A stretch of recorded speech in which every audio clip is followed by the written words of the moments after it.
অরুচিমারুকে এই অবস্থায় দেখে সাউন্ড ভিলেজের নিনজারা ব্যারিয়ারকে ভেঙে ফেলে আর অরুচিমারুর কাছে চলে আসে। অরুচিমারু বলে যে এই মিশন ফেল হয়ে গেছে, আমাকে তাড়াতাড়ি এখান থেকে নিয়ে যাও। তারপরে ওই নিনজারা অরুচিমারুকে নিয়ে সেখান থেকে চলে যায়, মানে খুব সহজেই সেখান থেকে পালিয়ে গেছে আর কি। বাকি সকল জনিনরা মানে গাই, কাকাশি, কুরোনাই সেখানে উপরে এসে দেখতে পায় যে লর্ড হোকাগে আর এই দুনিয়াতে বেঁচে নেই। এদিকে আমরা দেখতে পাই যে গারা হেরে যাওয়ার কারণে সাকুরা গারার স্যান থেকে মুক্ত হয়ে যায় আর নিচে পড়ার আগে সাসকে সাকুরাকে ধরে পাকুনের সামনে রেখে দেয়। এদিকে গারা নিচে পড়ে থেকে বিশ্বাস করতে পারছিল না যে গারা নারুতোর কাছ থেকে হেরে গেছে। গারা মনে করতো যে ঘৃণা লোকেদেরকে শক্তিশালী করে, কিন্তু এখন গারা কনফিউজ হয়ে যায় যে নারুতোর কাছে এমন কি আছে যেটার কারণে নারুতো শক্তিশালী হয়ে গেছে। নারুতো হামাগুড়ি দিয়ে গারার কাছে আসে আর গারাকে বলে যে আমি জানি কেমন লাগে যখন লোকেরা তোমাকে ঘৃণা করে। গারা, তুমি এখন যে পরিস্থিতিতে আছো ওই পরিস্থিতিতে কখনো আমিও ছিলাম, কিন্তু তুমি যে লোকেদেরকে মারতে চাও তাদেরকে আমি নিজের থেকেও বেশি ভালোবাসি, এই জন্য আমি কাউকেই তাদের ক্ষতি করতে দিব না। কিন্তু গারা বলে যে কিন্তু কেন, তুমি অন্য কারোর জন্য এই সবকিছু কেন করবে? নারুতো বলে যে কারণ তারা আমাকে ওই অন্ধকার থেকে বের করেছে এবং তারা আমাকে অ্যাকসেপ্ট করেছে। তখনই সাসকে নারুতোর কাছে চলে আসে আর কনকোরা এবং তেমারি গারার কাছে। তারা গারাকে নিজেদের সাথে নিয়ে সেখান থেকে চলে যায় আর যাওয়ার সময় গারা ওদের দুজনকে বলে যে কনকোরো, তেমারি আমাকে ক্ষমা করবে, যেটা শুনে ওরা দুজনেই অবাক হয়ে যায়। এতে কনকর বলে যে কোনো ব্যাপার না গারা, তুমি তো আমার ভাই। এদিকে আমরা দেখতে পাই যে লিভ ভিলেজ অনেক মূল্যবান কাউকে হারিয়ে ফেলেছে আর ওই স্টোনের মধ্যে লর্ড হোকাগে এবং যারা মারা গেছে তাদের সমাধি তৈরি করা হয়। ভিলেজের সবাই তাদেরকে শেষ বিদায় দেওয়ার জন্য সেখানে জড়ো হয়েছে আর সেখানে বৃষ্টিও হতে শুরু করে দেয় এই জিনিসটাকে আরো ইমোশনাল বানানোর জন্য।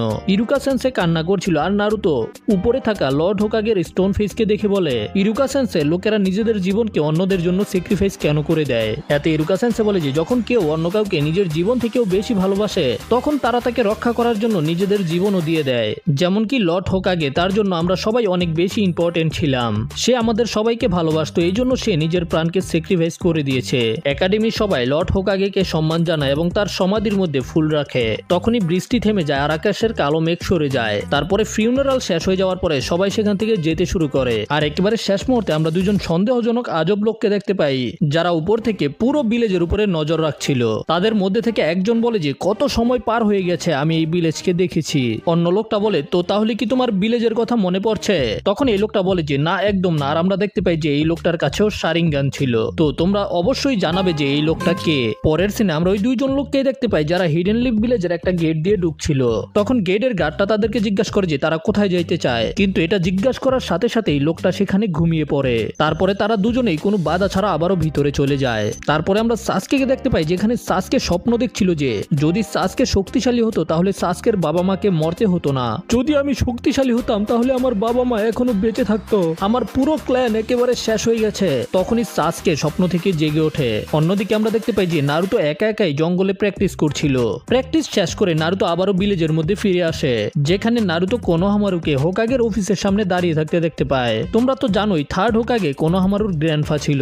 কোনোহামারু স্টোন ফেসের দিকে তাকিয়ে ছিল আর তার গ্র্যান্ডফাদারের কথাই চিন্তা করছিল। তখনই নারুতো সেখানে চলে আসে আর কোনোহামারুকে এরকম করতে দেখে নারুতো কোনোহামারুকে উৎসাহিত করার চেষ্টা করে। থার্ড হোকাগের মারা যাওয়াতে কোনোহামারু তো কষ্ট পাচ্ছেই, নারুতোও কিন্তু কষ্ট পাইতেছে। এই কারণে ওরা দুজনে একেবারে অকওয়ার্ড হয়ে যায়, ওদের মুখ থেকে কথাই বের হয় না। তারপরে আমরা দেখতে পাই যে সাপের আক্রমণে ভিলেজের যে ক্ষতি হয়েছে সেগুলোকে রিপেয়ার করা হচ্ছে।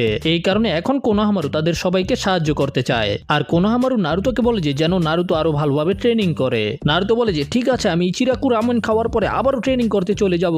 তারপরে আমাদের কিছু স্যান ভিলেজের নিনজাদেরকে দেখানো হয়, তারা কিছু ডেড বডিকে খুঁজে পায়। আসলে ওই ডেড বডি লর্ড কাজেকাগের ছিল, মানে আসল লর্ড কাজেকাগের। এই ডেড বডিগুলো দেখে তারা বুঝতে পেরে যায় তাদেরকে অনেক আগেই মেরে ফেলা হয়েছে। তার মানে হলো এই পুরো সময়টা লিভ ভিলেজের উপরে আক্রমণ করা এই সবকিছু অরুচিমারুর প্ল্যান ছিল।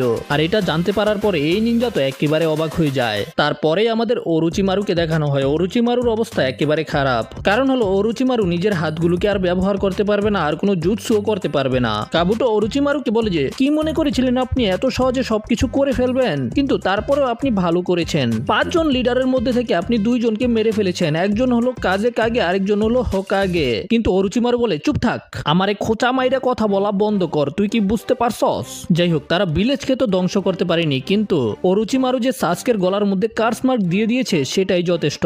অরুচিমারু বলে যে কিন্তু তারপরেও তো আমার হাতগুলো নষ্ট হয়ে গেছে, অনেক বড় মূল্য দিতে হয়েছে আমাকে, আর আমার হাতের সাথে সাথে আমার জুৎসুও চলে গেছে। যদি আমি আগে ইটাচি উচিহাকে ধরে ফেলতে পারতাম তাহলে আমাকে এই সমস্যায় পড়তে হতো না, কিন্তু এখন অনেক দেরি হয়ে গেছে। ইটাচি আমার থেকেও বেশি শক্তিশালী, এই জন্যই আমি নিজেকে ওই অর্গানাইজেশন থেকে বের করে নিয়ে এসেছি।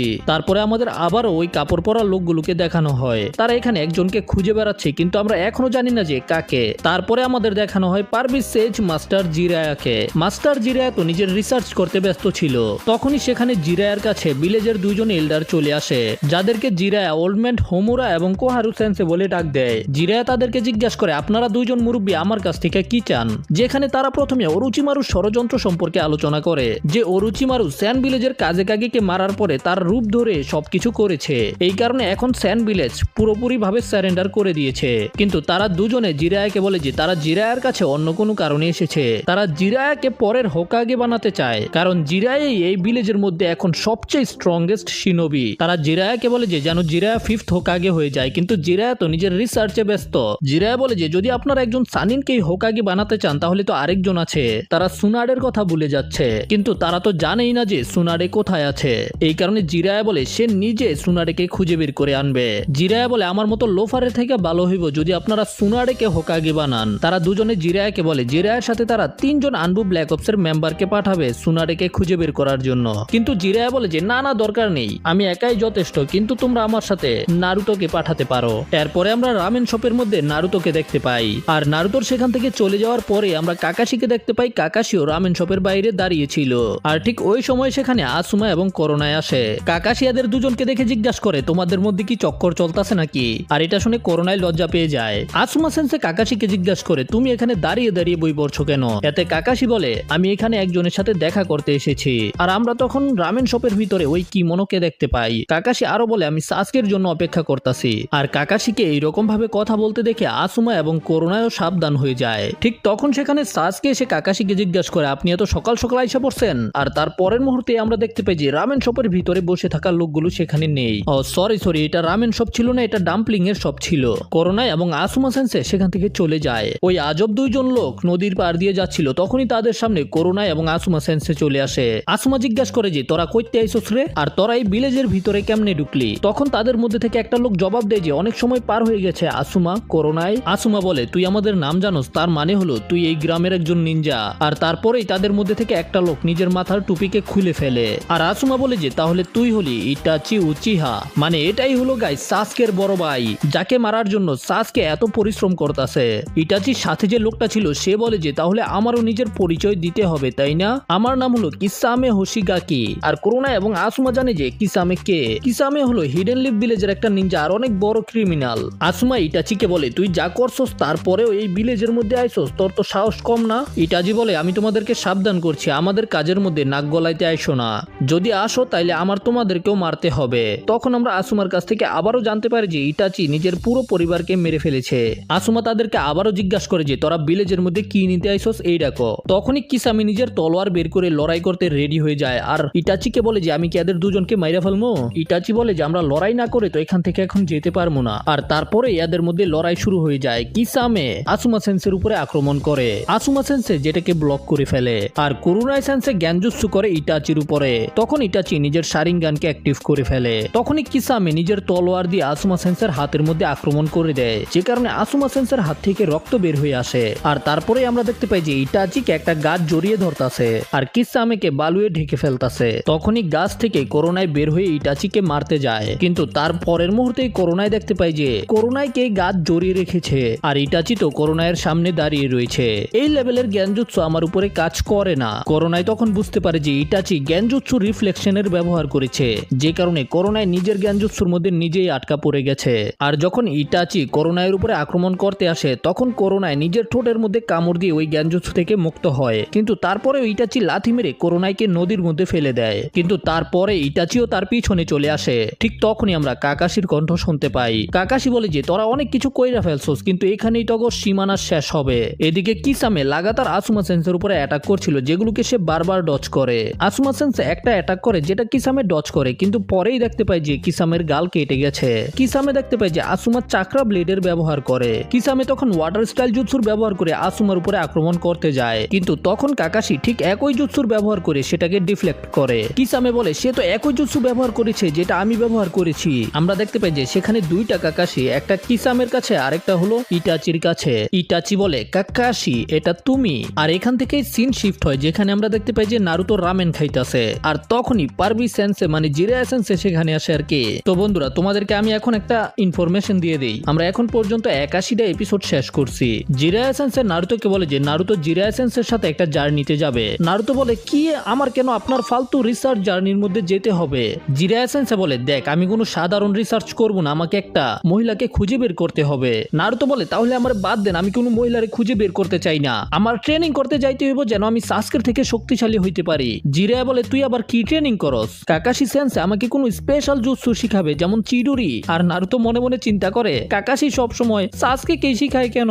জিরায়া বলে তাহলে তো তুই শুধু তোর সময়কে নষ্ট করবি, চিডুরির মতো জুৎসু তো তোর স্টাইলেই পড়ে না। তাছাড়া আমরা যে মহিলাকে খুঁজে বেড়াচ্ছি সে অনেক বেশি বিউটিফুল। কিন্তু নারুতো কোনোভাবেই রাজি হয় না। তখন জিরায়া সেখান থেকে যেতে যেতে বলে যে আচ্ছা ঠিক আছে, আমি তো চিন্তা করেছিলাম আমি তোরে এমন জুৎসু শিখামু যেটার সামনে চিরুরি ও বাচ্চা মনে হইব। মনে হয় আমার এখন সাসকেকেই জিজ্ঞাসা করতে হবে সাসকে কি আমার সাথে যাবে কিনা। এটা শোনার পরেই নারুতো জিজ্ঞাসা করে তাহলে আমরা কখন যাব? নারুতো তো সরাসরি সেখান থেকে নিজের জিনিসপত্র রেডি করার জন্য চলে যায়। তারপরে সিন আবারও লড়াইয়ের মধ্যে শিফট হয়, যেখানে সিচুয়েশন অনেক বেশি টাইট ছিল। কাকাশি নিজের মনে মনে চিন্তা করে এই চোখগুলো এখনো আগের মতোই আছে, এই জন্য আমাকে যে কোনো পরিস্থিতির জন্য রেডি থাকতে হবে। আর কাকাশিকে দেখার পরে কিসামিও চিনতে পেরে যায় যে এটাই হলো লেজেন্ডারি কপি নিনজা কাকাশি হাতাকে। কাকাশি বলে যে তোর কাছেই আজব দেখতে তলোয়ার রয়েছে, তার মানে হলো তুই হলি 7 সর্ডসম্যানের মধ্যে একজন, আর তোর এই তলোয়ারকে বলা হয় হাঙ্গর মাছের চামড়া। কিসামি তখন কাকাশির সাথে লড়াই করার জন্য রেডি হয়ে যায়, কিন্তু ইটাচি কিসামিকে থামতে বলে। ইটাচি বলে যে যদি তুমি এই লোকটার সাথে লড়াই করো তাহলে তোমাকে মূল্য দিতে হবে, আর যদি আমরা এখানে লড়াই করি তাহলে এখানে আরো শিনোবি চলে আসবে, যেটা আমাদের জন্য ভালো হবে না। আসলেই তো এখন ভিলেজের মধ্যে জিরায়া আছে, যদি সে এখানে চলে আসে তাহলে তো ওই সেই কাম। তখন কাকাশি ইটাচিকে জিজ্ঞাসা করে তোরা কেন ভিলেজে আইছস এটা বল। ইটাচি বলে যে আমরা এখানে একটা জিনিস খুঁজে বেড়াচ্ছি, আমরা জানি যে এটা এখানেই আছে, কিন্তু তারা কি খুঁজে বেড়াইতেছে এটা বলে না আর কি।